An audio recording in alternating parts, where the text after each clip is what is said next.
Let's take a look at an example using something more real world than what we've been dealing with so far. If we were to take this string,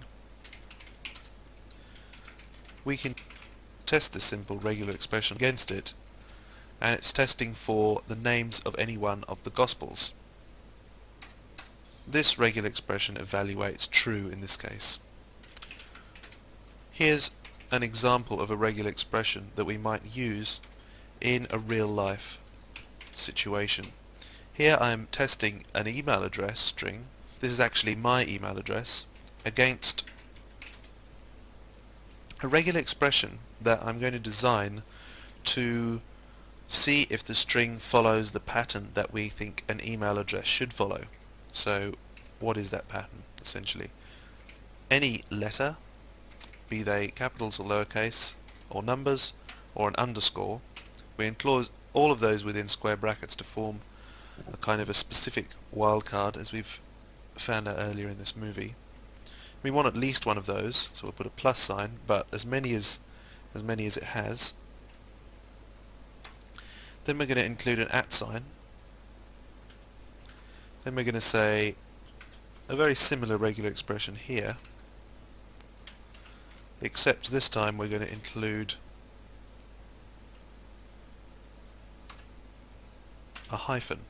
And we're going to have to put a backslash in before the hyphen so that MySQL recognizes that we're asking for a real hyphen here rather than another range, because we use the hyphen characters to express a range of characters within the square brackets.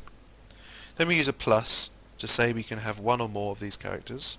Then we're going to have to put a dot, because every email address should have a .com or a .net somewhere after the @ sign.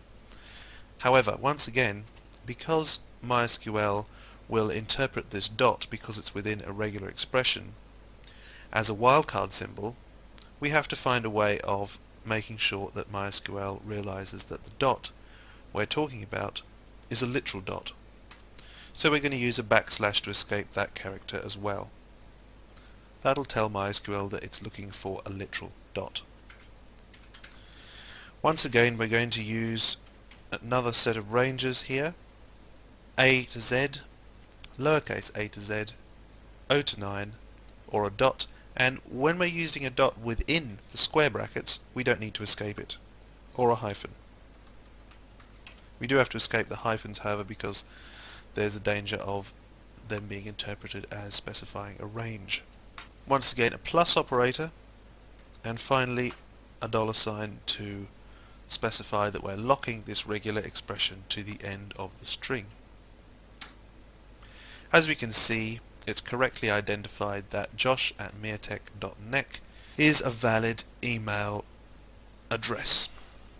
Finally, let's take a look at the example that I mentioned in an earlier movie in this chapter, when I was saying that there was a more concise way that we could express the search that we did for recipes within the recipes table in the food database, whose name contains vegetables, carrot, cabbage, and because we hate coconut, we're going to try and avoid the word coconut in the name.